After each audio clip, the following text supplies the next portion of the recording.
Hello, welcome back. I have here another presentation. I thought I would try to walk you through this one. This is illustrations of the Gospels and the sights and scenes from the life of Jesus. We know Jesus is born in Bethlehem, according to Matthew 2:1. Bethlehem, of course, has a marker there today, the Church of the Nativity, built in the 5th century by the Emperor Justinian, and it is built over a cave or grotto where it is said that Jesus was born, at least traditionally. Here's a map that just shows us the position of Bethlehem, very close to Jerusalem. This is just an illustration of Jerusalem or Bethlehem from Jerusalem area, and this is Bethlehem itself today, or in fairly recent times. This is the manger square with the Church of the Nativity. It's in the center of the town. Here is a drawing of the church that's built at that site. This is the Church of the Nativity, and you can see that it's cruciform. It has this curved wall here, here, and here. This is an apse, and since these are on the side like this, along with the length of the building, it makes a cross-like shape. You enter this way. I'll show you some pictures of that, and then you come into the church building proper with the side aisles and side chapels. You'd have to make your way all the way up to the front here and go down these curved staircase down into where the cave is, the cave of the Nativity, the manger area, and there's a marker there where they say Jesus was born. Here you can see the cruciform shape much more clearly, taken from a high view with the cross shape with the walls crossing. Built at first in the 4th century by Constantine, rebuilt in during the reign of Justinian, which is the 6th century AD. Here's the exterior of the Church of the Nativity. You approach it this way. This is a few years back where I took a group there of students. You enter through a very small door. It's called the Door of Humility, 2.3 by 4.3 feet. So at least for me, I have to get down and pretty much crawl in the door. You'd have to be pretty short not to do it that way. And then once you get through that, this is, you can see, at a larger door here. This was built during the time when after the later Muslims had taken over, they wanted to make sure no one entered the church on horseback, which did happen from time to time, and so they made the door much smaller. No horse could fit through. Even a person would have to, as they say, humility, would have to bow down or even crawl through. And here's the inside of the building itself as it looks now. Wooden rafters, stone columns. You can see holes in the floor here. These are trap doors that let you see an earlier floor, as you can see here. And then this is the iconostasis, or the area of a screen, altar screen. On the columns themselves and the walls, there are still depictions of various saints that are there. And here are some of the mosaic floors. You can see the intricate pattern. These would be from the Byzantine era. The bells up above, looking down on the church. Again, the altar screen. The interior, once again. And here is this entrance to the grotto, those curved steps where you go down into the cave itself. And once you get down in there, there's an area marked the manger. And then they've built this marble covered area where you can put your hand down in here and touch the stone traditionally this is the spot, they say, where Jesus was born. And here it is, a broader view of it. Then you can see, out of Egypt I will call my son. And so, of course, Jesus, Mary, Joseph travel to Egypt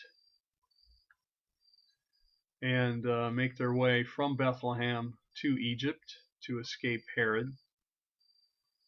And when it's safe, they come back and go to Nazareth. He went and lived in a town called Nazareth, Matthew 2:23. This is the tower, or the roof of the Church of the Annunciation, which is said to be the spot where Mary received word that she would give birth to Jesus. Here is Nazareth, an aerial view of it, the Church of the Annunciation here,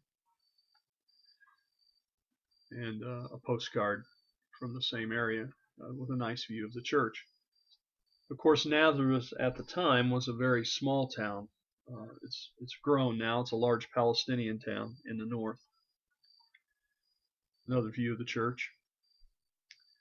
And you remember Luke 4:28, they took him to the brow of a hill in order to throw him down the cliff. And this is supposed to be the cliff, or somewhere nearby Nazareth, very steep in this area, where possibly something like this might have happened here. Then, of course, we pick up the ministry of Jesus in John 1:28. This all happened at Bethany, on the other side of the Jordan, where John was baptizing. We talked about Bethany beyond the Jordan in another presentation.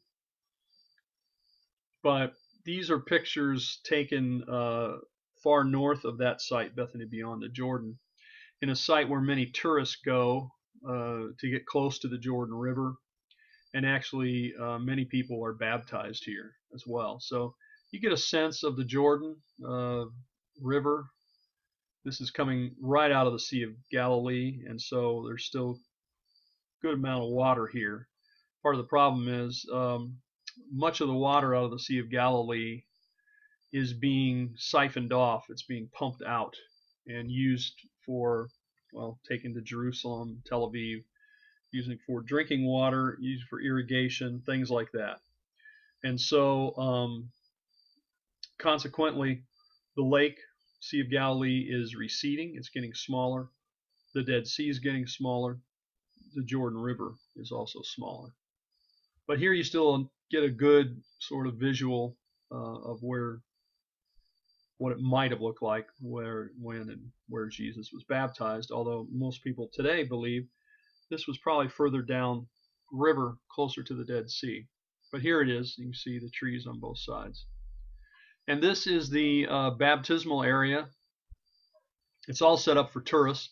This is actually a Jewish kibbutz runs this, and they make their money by providing the service for people who want to be baptized, presumably who are Christians. And they want to be baptized in the Jordan River, as Jesus was. And so they have sort of an assembly line way of doing it. They have changing rooms up here. They pull in with tour bus. You get out of the tour bus. You go in for a fee, of course. You can change your clothes. They have robes and things. You come down. You're baptized. You come back up. You dry off. They have a towel. You put your clothes back on. They have a gift shop, souvenir shop, food, everything there. So this is a small group of people. Sometimes there are just lines of people doing this, and they go down and are baptized here. Also, people like to take water from the Jordan and take it home with them. They take it home with them in little jars, as you can see this guy's doing here. In fact, at this kibbutz, at this place, they sell little plastic jars that you can seal up with water from the Jordan. People take this home. Sometimes they put it into their baptistries at church, or they keep it in their houses. I did a presentation one time at a retirement home, and I mentioned this, and the lady there said, "I got a bottle of Jordan water on top of my television." She had it there at the retirement home. that her and her husband had traveled there, and she had always saved it.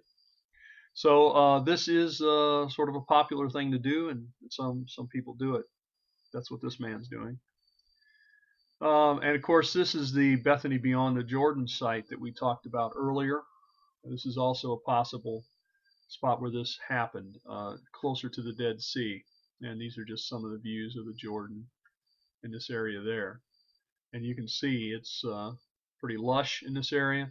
And as we mentioned in the other presentation, this had all been off limits while Jordan and Israel were technically still at war for many years. But that peace agreement, which came in the late 90s, 98 I think it was, has now opened this area up.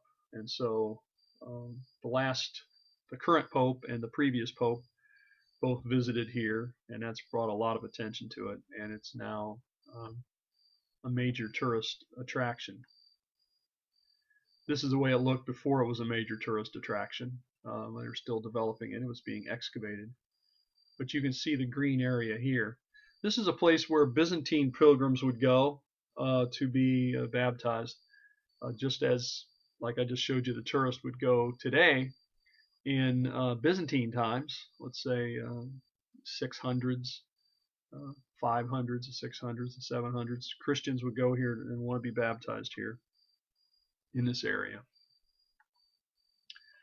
And this is an area, was a cistern where these guys are excavating and repairing this. You can see the plaster that's on here that would be used to hold the water in. And so water channels, water cisterns, and so forth. This is a picture of the Mount of Temptation, where, of course, recorded in the Gospels, Jesus is taken and he is going to be tempted by Satan. Traditionally, kind of up on top of these hills here, near Jericho, is said to be the place. Now, of course, he was out in the desert, out in the wilderness of Judea, so it would be somewhere between Jericho and Jerusalem, the Wadi Kilt area, where this probably took place. And here's Wadi Kilt, the wilderness of Judea, and you can see it is quite a wilderness. You can walk down this wadi. You can hike. Some people hike down this way, and there are some sites along here, including a monastery that's still in use. Of course, as Jesus then goes and begins his ministry, he's walking beside the Sea of Galilee. He sees two brothers casting their nets. Now, I can remember I used to always envision this being on a boat, because they often fish from a boat. One time when I was this is at taken at the Sea of Galilee, there were guys standing out in the water casting nets into the water, smaller nets that they would throw out and then pull them in with ropes. So there are at least 3 different kinds of netting processes that we know of they used during the Roman period. And they could have well been doing this instead of doing it off of a boat, as I always imagine. And here is the Sea of Galilee as it looked just a few years ago. Pretty good size lake, and of course mountain or hillsides, cliffs around it. The Golan Heights on one side and Tiberias on the other. This is an area, of course, that plays very big role in the gospel accounts, and well worth a visit. They do have these boats where they take people out. I've taken people on tours, and they take you out on a boat and sail you around the lake. I've been swimming in the lake a few times. It's pleasant there. It's still below sea level. Remember, the Dead Sea is over 1,400 feet below sea level. Here, I think it's about 600 feet below sea level. Here's one of these boats, tour group. You get on a boat like this and head out, and they show you some of the places from the water. Here is a traditional site of the feeding of the 5,000. And of course, what you'll find is, as you travel these places, is that all of these places where Jesus traditionally had done something, there is a church that's been built there of some kind. And so when you go there, it doesn't sort of fit your idea in your mind reading the gospel, because it has this long tradition in church buildings and other things that are there.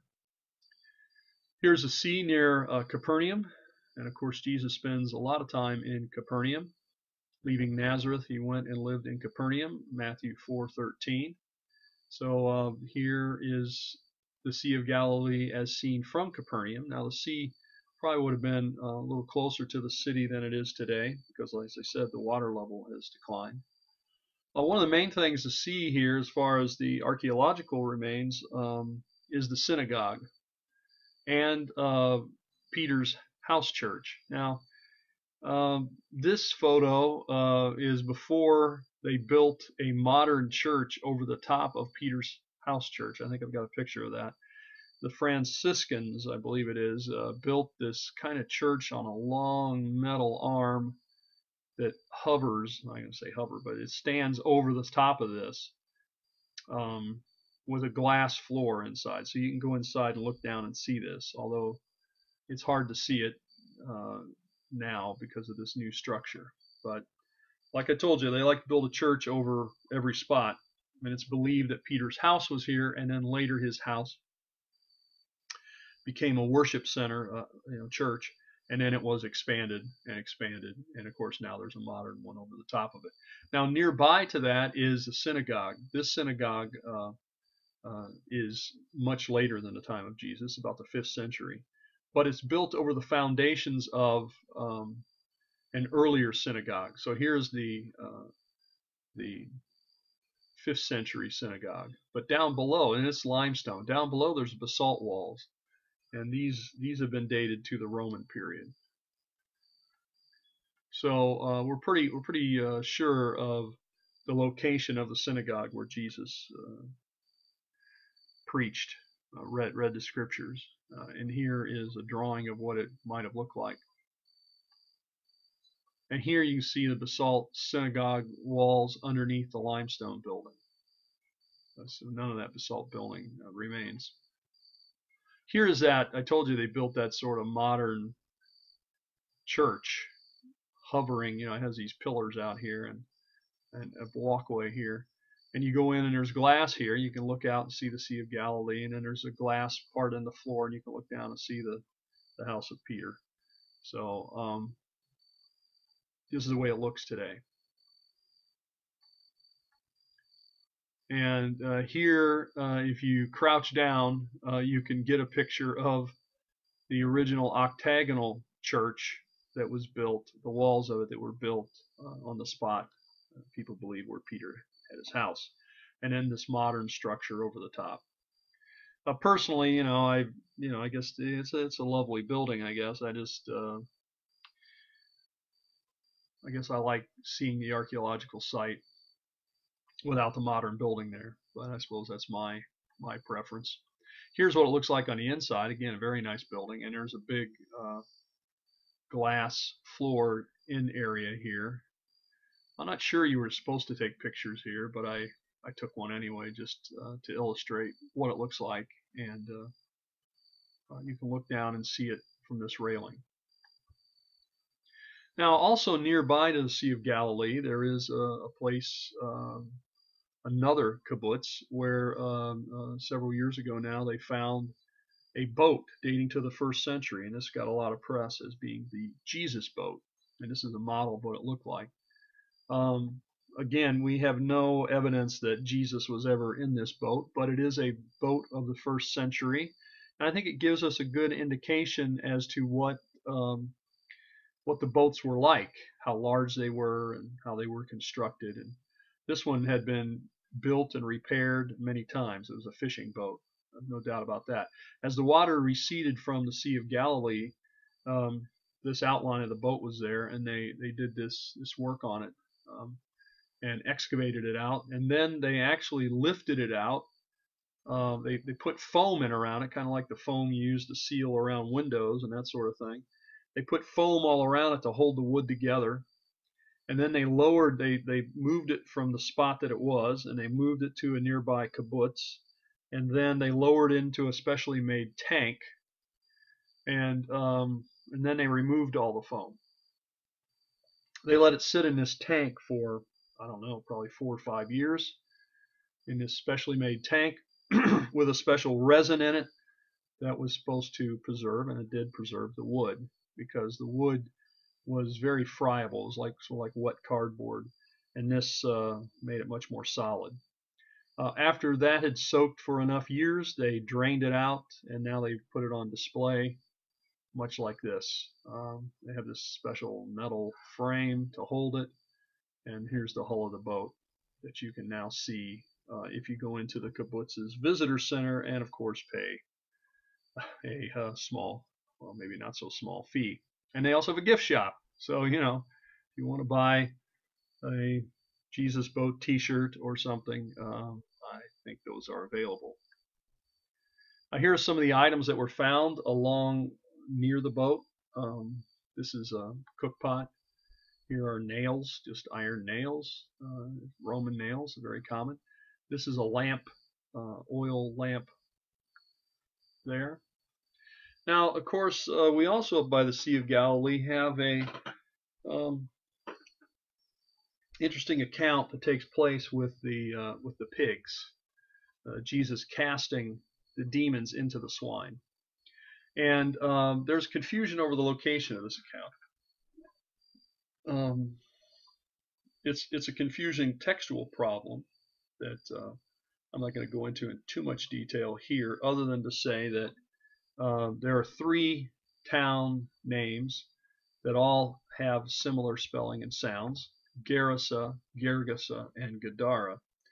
And part of the confusion is over these names. So where did it take place? Gerasa is modern-day Jerash. It's a long ways from the Sea of Galilee, so most people dismiss it. Gadara is a city of the Decapolis, as is Gerasa, and it is located, you can see the Sea of Galilee from there. Some people have dismissed it because they say it's too far away. And then there's Gergesa. Gergesa is a much smaller site. It's right near the Sea of Galilee. And your textbook chooses this. McCrae chooses this site. I tend to disagree with him, and I tend to think it's at Gadara. So let's take a look.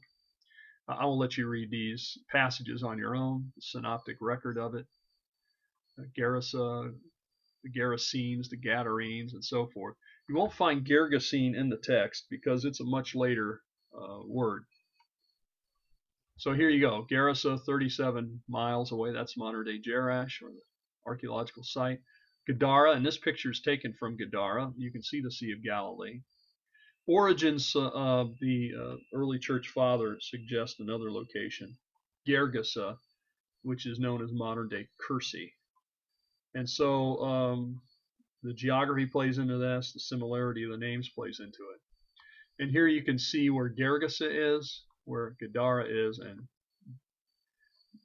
Gerasa is way out of the place. So I tend to think it's Gadara. I suppose to make a long story short, Gadara had territory down to the sea. In fact, they found harbor area that goes with the city.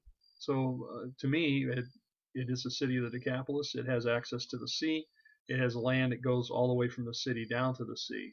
So I don't think it could be ruled out, but this is the most popular site that people choose for this event.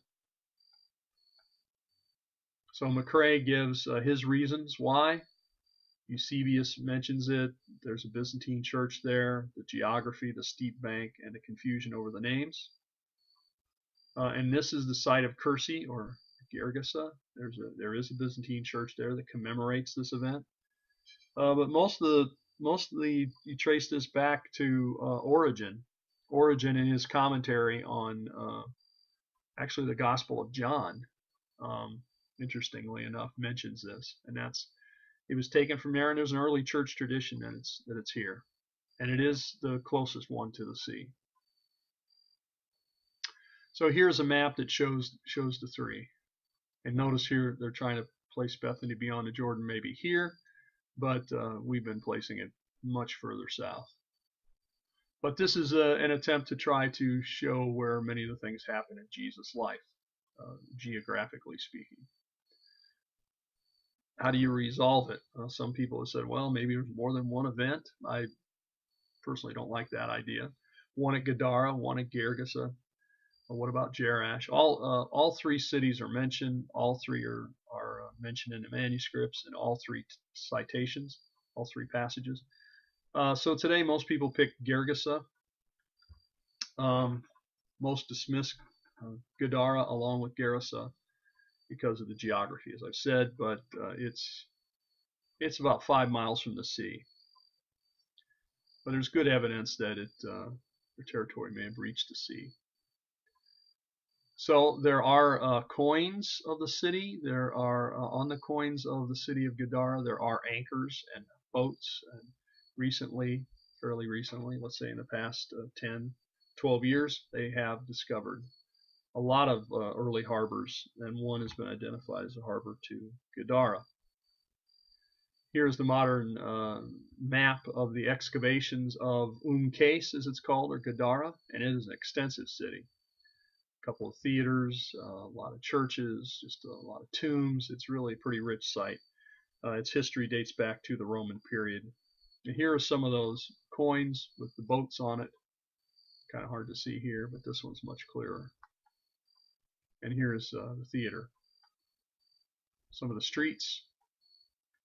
Here's a map showing again Kursi and the sites that are there.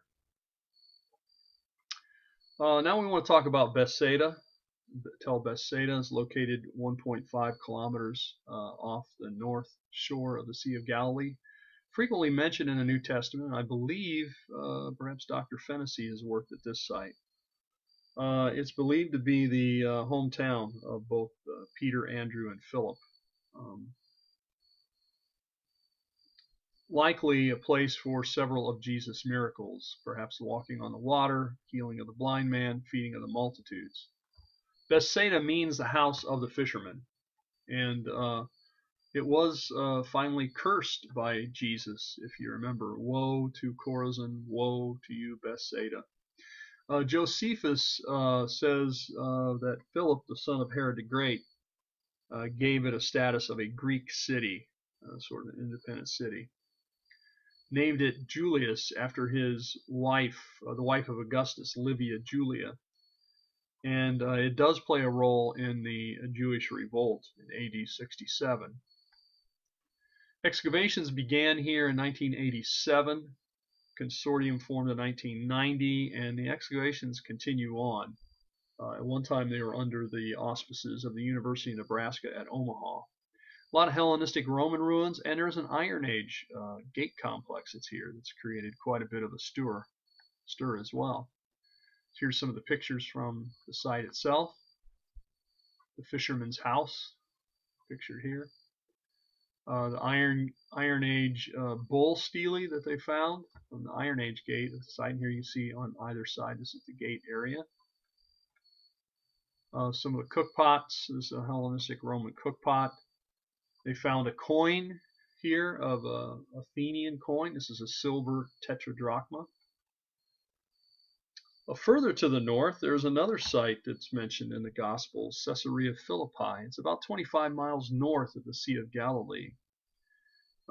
It's at the base or near the base of Mount Hermon, and so there's a lot of nice water that flows in here. It's one of the springs that flows to the Jordan, so it's a very good water supply. Made for great worship area, a lot of worshiping of Pan and other gods of water nymphs and that sort of thing. A lot of temples that were built here. Very fertile area, lots of water. Here you can get an idea how far north it is. We were talking about Gadara is right here. Here's Abila, where I've excavated.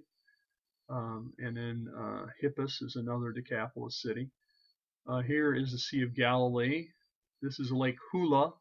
And up north of that, you see coming down from Mount Hermon, these streams. Here is Caesarea Philippi. Well, in the Old Testament period, it was called Baal or Baal Hermon. the Hellenistic period. It was called Panias, or Banias as it's called today, named after the god Pan. And so we don't have any specific text that mentions that Jesus visited here, but it is often associated with the Great Confession, and also Jesus' transfiguration nearby. Matthew 16:13 said, when Jesus came to the region of Caesarea Philippi, he asked, who do people say, or who do men say that I am?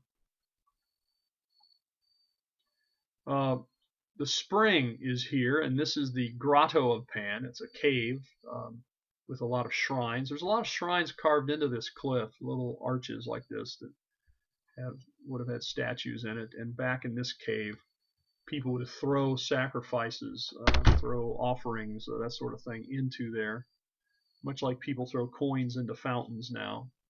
That's not a new practice. The Romans were doing that sort of thing a long time ago. Pan, as you might know or remember, is a half man, half goat, and he is the god of, sort of frightful god, frightened. Hence, we get our word panic. Comes from the god Pan. He's often showed playing a flute, which is called a pan flute. Panias, which was the name of the site, has been altered today to Banias through the Arabic, because in Arabic there is no B sound. They don't really say. P sounds become B sounds, I guess I should say, in Arabic. So it's called Banias today by most of the locals. Here are some of these sacred niches carved into the wall, statues of deities placed in the niches. People would this would be described on coins and that sort of thing, and inscriptions that are there. Here is a depiction of Pan, and here's what they think it might have looked like. That, in fact, you had the caves back there, but you had buildings coming out in front of it that would be the temples, and with the cave behind. And here's some of the waterfalls of Banias, which are beautiful up to the north. It's a lush green area, and this water is flowing down from Mount Hermon, the highest mountain in this part of the world, and normally snow-covered even into the summertime. Here's Mount Hermon with snow in the distance. So Israelis will go up here. This would be the only place they can snow ski. So we can see then we've been way up here past Lake Hula, and where Caesarea Philippi is. Here's Capernaum. Here's Tiberias. Here's Nazareth. Here's Gadara. These are all places we've talked about. Now here is Sepphoris. Sepphoris is nearby to Nazareth. It's a much bigger city than Nazareth. The Hebrew Zippori. It's on a hill in Galilee. It's about 4 miles from Nazareth, capital and the largest city in Galilee. Sepphoris has had a lot of attention lately because it's been well excavated. As you can see, these people excavating here. Some of them involved with Duke University and other universities have worked here. Eric Myers worked here for quite a while. Sepphoris was allied with Rome during the Jewish War, so that tells you they were on the Roman side. So that brought controversy. It will later, in the 2nd century, become a rabbinic center where a lot of the Talmud and that sort of thing is compiled. And it's destroyed in an earthquake in the 4th century, 363. Here are some of the items they found. This is a cook pot that's here. This is a Byzantine, sometimes called a pilgrim's lamp. This is a Roman lamp. This is just showing how you draw. This is they don't have the lamp there, but that's a drawing of a Hellenistic slipper lamp. But you use calipers, pencils, these sort of things to draw it.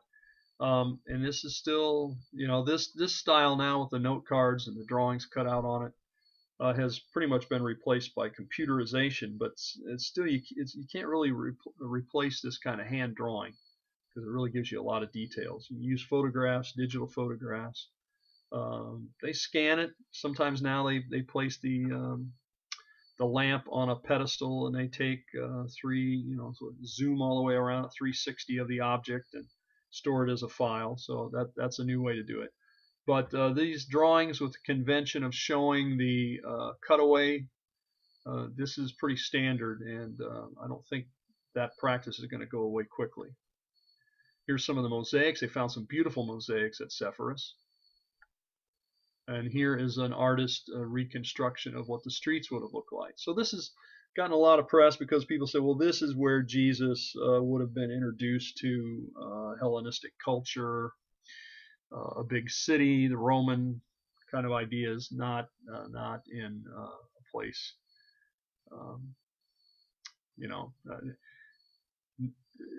not in a nearby town. This is the biggest one nearby where he grew up. And so the idea here has even been suggested that his father, Joseph, was a carpenter, and he would have come and worked on construction here, and Jesus would have come along with him, that sort of thing.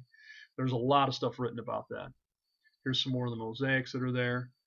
It shows you Sepphoris, Nazareth here, located with Tiberias, Magdala, and Capernaum. Here's Cana, the site of his first miracle. Well, some of the things that said, when he saw the crowds, he had compassion on them because they were like sheep without a shepherd. They were harassed and helpless. And this is just some pictures of goats and sheep that I took. And it shows the shepherd up above. I'm the good shepherd. I know my sheep. They know who I am. To me, this is one of the benefits of studying this part of the world, studying archaeology, is it not only shows us historically and so forth and textually gives us information, but it gives us a kind of illustration of what life was like. So, when I read those verses, I always think of this kind of countryside. I always think of flocks like this. I always think of the shepherd, sometimes with a flute, a homemade flute, and with little rocks that he would throw to keep them in line and that sort of thing. Jesus, we get other illustrations like, I am the vine, you are the branches. And certainly any place where you have the grapevines growing, these are well coveted and appreciated. And when Jesus says that, when you have one main vine that comes up, goes into the ground, and then it branches out into all these branches, it makes a lot of sense. To illustrate, Jesus uses these kinds of everyday illustrations all the time in his preaching, his parables, and the gospel accounts. Jesus talked about the faith of a mustard seed, and this is a bookmark, just to give you an idea. This is a bookmark that I bought in Israel, in Jerusalem, and it has what the mustard plant looks like, and then these are the actual seeds. So these are very small. You put them in the palm of your hand. You could put, 100 of them in the palm of your hand. They're very small. But when Jesus says faith as small as a mustard seed, this is what he's talking about. So just give you an idea. This is the width of a bookmark, so it's probably about an inch, maybe inch and a half, whatever bookmarks usually are. So it gives you an idea of the scale. He got up and rebuked the wind and said to the waves, quiet, be still. And then the wind died down and it was completely calm. So again, this is when you're up at the Sea of Galilee, you think about these events that happened here. And storms can come up quickly. And it gives you, like I said, verisimilitude. It fits the setting. It fits the time. It fits the place. And I think it makes it all come to life for you. No good tree bears bad fruit, nor does a bad tree bear good fruit. Each tree has its own fruit. Well, here is a thorn bush, and here is a fig tree. Okay, pick figs. I just showed you grapes. And these thorns, they have some pretty nasty thorns in Palestine. These like this, those needles on them can be well over an inch and a half long, very thin, very sharp. So Jesus is again, I think, probably pointing around. So you see, here's the thorns, here's the figs. You're not going to get figs from a thorn bush. You're not going to get thorns from a fig. So he's talking about fruit, good fruit. bad fruit. From that time on, then, Jesus began to explain to his disciples he must go to Jerusalem. So here we see in Matthew 16:21 depiction from the Mount of Olives, looking towards Jerusalem, looking towards the Dome of the Rock. These are all cemeteries down here. These are Muslim cemeteries. There are also Jewish cemeteries down in this area. And the gate called Beautiful is here. The Dung Gate would be over here. And the temple complex, would be in this area here. So again, it gives you a good setting for it. Here is the sheep gate, and there's a pool near the sheep gate. Okay, and so this is what it looks like. It's quite a complex here. It's been used for a long time, covered with 5 colonnades, as you can see. And this is where Jesus heals the man and take up your bed, take up your pallet, and walk. Also near on the Mount of Olives, there are some old olive trees. Jesus went to the place called Gethsemane and here to pray. I sit here while I pray. And here's a very old olive tree. Now, sometimes the guides will say, I've had guides even tell my group, see this olive tree? Jesus came here, he prayed at this olive tree many times. There's no way we can know. I mean, obviously Jesus prayed on the Mount of Olives. He prayed in the Garden of Gethsemane. This is very close to that. I usually tell people that are on my tours, students and so forth, I give them the 1 mile rule. When they ask me, is this the tree? Is this a tree where, did Jesus pray right here? I'll say, look, Jesus prayed at an olive tree, that looked probably something like that, within a mile of where we're standing. To pinpoint the exact spot, I think, is impossible. But sometimes guides do it to bring a sense of reality or, spirituality to the spot. But there is a small garden area that's still preserved. It has some very old trees, and this is usually described as the place where it would take place. So that's where this sign is that you see here, and what Jesus says, Matthew 26. Then, of course, he enters the city. If you remember, he had entered the city before and triumphantly, and then he will enter the city and go down what has come to be known as the Way of Suffering, or the Via Dolorosa. And you can still walk this through the old city of Jerusalem. You can go to this pavement that I told you about that was in the monastery. You have to go down underneath into the building. You can see this pavement where they say he was judged here by Pilate. And then there have the stations of the cross. So this is the 3rd station of the cross. They're all marked as you go down the Via Dolorosa. And they go with some of the things which are mentioned in the gospel, some of the things which are known traditionally. Here's where Simon the Cyrene picks up the cross for him. And here's the Church of the Holy Sepulchre, which is the traditional spot where not only Jesus was crucified, but Jesus was buried. So you go into the doors here. And we see his resurrection. Early in the morning, Jesus stood on the shore and said, come and have breakfast with me. This is a picture I took one morning along the Sea of Galilee. All right, we'll end there for now. I hope you have a good day.